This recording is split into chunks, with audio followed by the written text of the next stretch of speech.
Mana nih kabarnya? Sehat-sehat toh? Pupnya lancar? Bagus.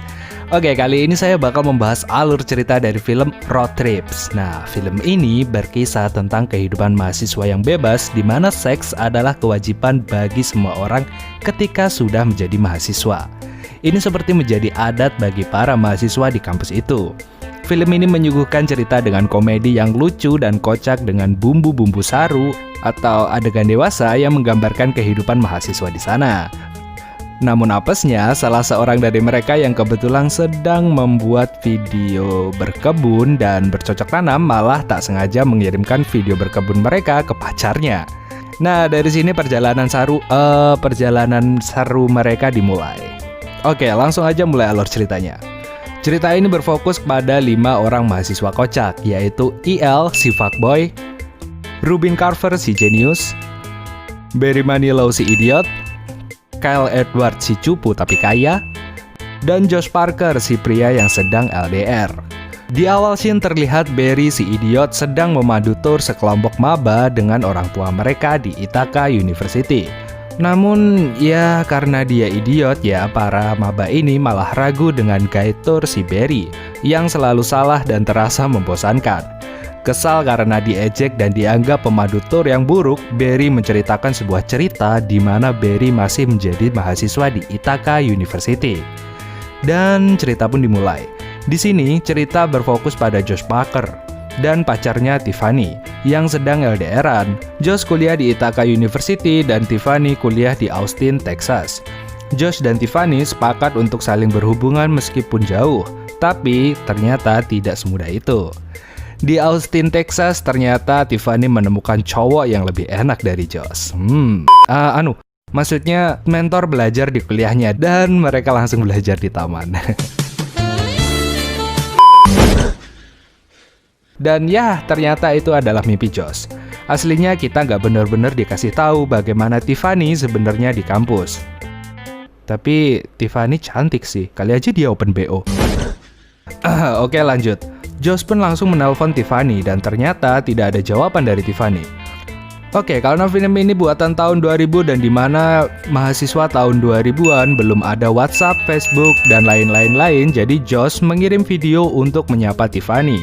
Primitif sekali ya zaman dulu. Tapi saya tahun 2000 mah. Oke, lanjut. Rencananya, Josh ingin mengirim video itu ke Tiffany. Namun, karena dia ada kelas, dia menitipkan video tersebut ke teman-temannya agar dikirimkan ke Tiffany. Saat akan menuju kelas, Josh bertemu dengan Beth. Dia adalah cewek yang naksir Josh. Malamnya, Josh menghadiri pesta di rumah IL. Di sana sudah ada Rubin juga yang sedang PDKT sama cewek pakai cimeng. Oke, saat pesta berlangsung, Al mengadakan sebuah lelang cewek. Yang tawarannya paling tinggi, dia akan mendapatkan cewek tersebut. Dan salah satu cewek di lelang itu adalah Beth. Sebelum giliran Beth dilelang, Beth meminta pada Josh agar dia memenangkan lelangnya. Karena dia tidak mau lelangnya dimenangkan oleh Jacob, mantan pacar Beth yang masih terobsesi balikan sama Beth. Sedangkan Beth sekarang naksir sama Josh. Singkat cerita, Josh memenangkan lelang dan mendapatkan Beth, sedangkan Jacob diusir dari pesta. Dan di sisi lain, bukannya ikut pesta, si Barry malah mainan puting sama 2 cewek. Oke, ampuh nih orang. Oke, lanjut ke cerita Josh yang mendapatkan Beth dari hasil menang lelangnya tadi. Setelah joget-joget dikit di pesta, mereka lanjut ke kamar Josh untuk nyangkul sawah. Bukan, yang ngewe lah. Sebelum melakukan itu, Beth punya ide untuk merekam kegiatan bercocok tanam mereka. Karena menurut Beth itu adalah momen yang perlu diabadikan. Dan ya, kegiatan berkebun pun dimulai. Bukan yang ini.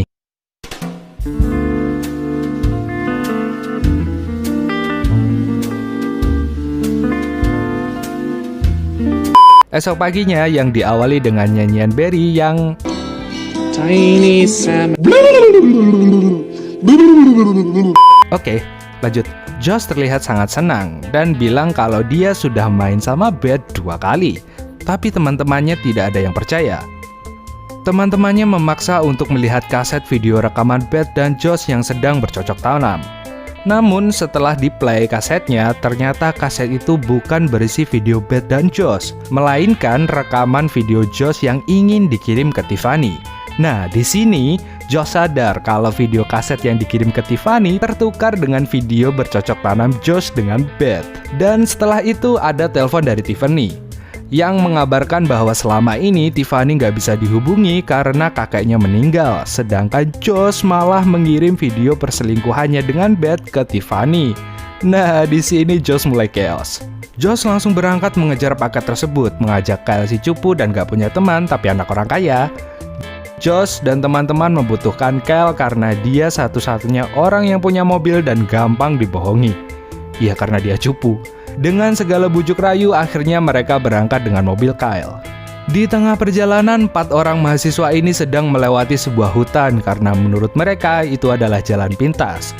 Namun, hal tak terduga terjadi. Mereka menemukan bahwa jembatan yang akan mereka lewati ternyata sudah rubuh dan tidak bisa dilewati. Sedangkan untuk balik ke jalan utama membutuhkan waktu 5 jam lagi, dan itu tidak akan sempat. Berbekal hitung-hitungan fisika si jenius Rubin, akhirnya mereka memutuskan untuk melompati jembatan tersebut. Alhasil mereka bisa melewati jembatan tersebut dengan melompatinya. Namun ban mobil mereka hancur. Si jenius Rubin menyarankan berjalan untuk mencari bengkel tambal ban terdekat.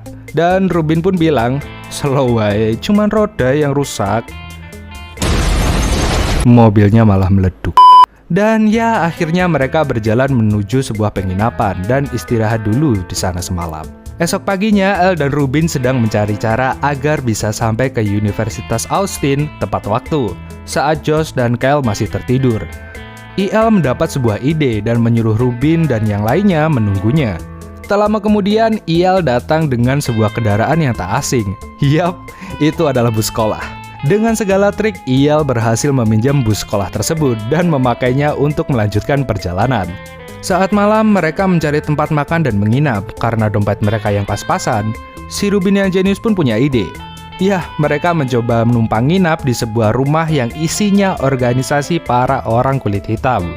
Tentunya bakal sangat aneh para orang kulit hitam ini melihat 4 orang kulit putih ikut dalam sebuah kumpulan orang kulit hitam. Tapi untungnya si Rubin berhasil membuat para orang kulit hitam ini percaya. Dan ya, akhirnya mereka disediakan makanan dan tempat menginap. Namun saat mereka makan, beberapa orang kulit hitam ini menemukan topeng Ku Klux Klan di tasnya Kyle dan menuduh Kyle adalah anggota KKK dan akan membahayakan organisasi mereka. Bahkan orang-orang ini mengatakan akan membunuh Kyle juga. Kyle yang cupu dan tidak tahu apa-apa dan dia cuma bisa mangap-mangap kayak ikan, sontak kaget dan pingsan. Aduh, merepotin banget sih anjir. Namun beberapa waktu kemudian saat Kyle terbangun, mereka menjelaskan bahwa itu adalah bercandaan untuk ngisengin Kyle dan teman-temannya. Dan akhirnya mereka berpesta sampai larut malam. Saat malam, seorang wanita primadona dari organisasi tersebut menaruh perhatian dengan Kyle. Dia tertarik karena entahlah, saya juga nggak paham kenapa dia tertarik. Dan ya, Kyle si cupu ini akhirnya mendapatkan pengalaman seks pertamanya dengan wanita semok sebelah ini. Di pagi harinya si Kyle bangun dengan sumringah. Anjir, dia seneng dong. Dan dia pun berjalan dengan congkak kayak jamet lagi ngecengin anak SMP di depan sekolahan. Dan perjalanan mereka pun berlanjut. Namun di dalam bus, si Kyle sudah berubah 180 derajat Celcius menjadi jamet beneran sekarang. Yang udah berani ngerokok dan duduk dengan kaki di atas. Jadi inget pas pertama kali nakal. Namun di tengah perjalanan mereka menemui masalah lagi. Mereka kehabisan uang dan jelas tidak cukup untuk kebutuhan mereka buat makan dan jajan dan beli solar. Singkat cerita, mereka datang ke sebuah klinik untuk melakukan donor sperma. Namun sebelum melakukan donor sperma, mereka dites dalam 24 jam terakhir yang habis memakai narkoba dan berhubungan seks tidak boleh melakukan donor sperma. Jelas Rubin tidak bisa ikut karena dia hobinya nyimeng. Sedangkan Kyle dengan bangga menjawab, "Hohoho, aku habis ngewe semalam." Dan ya, dia nggak bisa ikut donor juga. Alhasil tersisa El dan Josh yang bisa melakukan donor sperma. Mereka diantar ke sebuah ruangan untuk berolahraga. Ya, olahraga 5 jari ya. Bermodal beberapa foto dan majalah nganu. Josh langsung masuk ke ruangan sementara Il masih ragu. Di sini Il mencoba menggoda si suster. Il meminta si suster untuk memberinya bantuan agar bisa ejakulasi dengan alasan dia tidak bisa ejakulasi hanya dengan foto-foto saru tersebut. Tak disangka entah rayuan Il yang syahdu atau emang si suster lagi pengen, si suster mengiyakan permintaan Il untuk membantunya ejakulasi. Namun di luar ekspektasi, si suster ternyata punya cara sendiri untuk membuat si Il ejakulasi, yang dia sebut pemerahan prostat, yaitu adalah pemaksaan ejakulasi melalui pantat, di mana Il akan merasakan tekanan kuat pada prostat dari dalam duburnya. Dan ya, it's work. Saya nggak paham kenapa itu bisa berhasil, dan ya itu berhasil. Anjir. Oke, usut punya usut, si Il ketagihan dengan metode itu. Oke, lanjut. Malam ketiga mereka dibantu Barry menginap di rumah neneknya Barry. Sampai di sana mereka disambut si nenek dan si kakek yang lagi liatin cewek juga di pantai. Dengan susah payah si kakak yang masih ngaceng berdiri menyambut mereka. Astaga, kakek tua-tua gak tahu diri. Malamnya Rubin gak bisa tidur dan seperti biasa dia nyimeng sendirian di depan rumah. Lalu didatangan si kakek yang katanya gak bisa tidur juga gara-gara kebanyakan minum Viagra. Dan terjadilah curcol tipis-tipis di antara mereka sambil joinan cimeng Rubin. Dan si kakek mulai mabuk karena dia melihat anjingnya bisa ngomong. Nah loh. Paginya mereka lanjut lagi perjalanan menuju Austin, Texas. Kali ini mereka berhasil sampai ke kampus Austin tanpa halangan. Mereka berjalan menuju gedung utama kampus dengan congkak, seperti alumni SMA yang datang ke sekolah mau ambil ijazah. Sampai di ruangan resepsionis, bukannya mereka minta paket video bokep tersebut ke mas-mas resepsionis, mereka malah ribut dengan mas-mas resepsionis yang ternyata adalah atlet karate, dan terjadilah pergelutan yang sengit antara mereka. Di tengah pergelutan, Josh berhasil mengambil paket video tersebut. Lalu tiba-tiba Kyle mengambil semprotan kebakaran dan menyemprot mereka semua. Sementara Josh mengambil kesempatan dan kabur bersama Tiffany. Sampai di kamar Tiffany dan di saat mereka ngobrol, tiba-tiba ada telepon masuk dari Beth yang mengabarkan kalau Josh nggak kembali sekarang, dia akan telat ujian dan tidak lulus. Namun, saat Josh sedang telepon, Tiffany membuka paket tersebut dan memutar videonya di VCD player. Saat di play, ternyata rekaman tersebut rusak dan berganti video Barry, sampai-sampai dia bangga bokongnya masuk TV.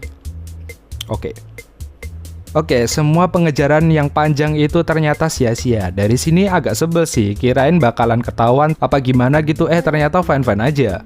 Dan mereka pun akhirnya kembali ke Ithaca University, karena Josh harus menghadapi ujian agar dia lulus. Di perjalanan, Josh bercerita kalau dia memutuskan Tiffany sebelum mereka pergi meninggalkan kampus Tiffany. Sampai di kampus, Josh langsung lari-larian karena dia sudah telat 1 jam. Tapi kaget ternyata di kelas tempatnya ujian ada tim Gegana yang sedang melakukan pemeriksaan. Ternyata itu adalah rencana Beth agar Josh tidak telat ujian. Jadi, Beth menelpon polisi dan bilang ada bom di dalam kelas. Karena Beth tidak mau kehilangan Josh di semester depan. Alah, so sweet. Asu. Dan mereka pun ciuman mesra di taman. Oke, balik ke scene Barry yang sedang menceritakan kisah Josh ke para maba dan orang tuanya. Ternyata dia juga sedang ciuman dengan ibu salah satu maba di sana karena terbawa suasana katanya. Barry melanjutkan ceritanya tentang bagaimana teman-temannya sekarang. Josh dan Beth masih bersama sampai sekarang dan masih membuat film tutorial bercocok tanamnya sendiri. Bahkan mereka membuat video amatir berdurasi 70 jam tanpa edit. What? Jacob, mantan pacar Beth, jadi pemimpin sekte aneh. Rubin sedang menciptakan ganja terenak sedunia, dan Il masih ketagihan pemerahan prostat.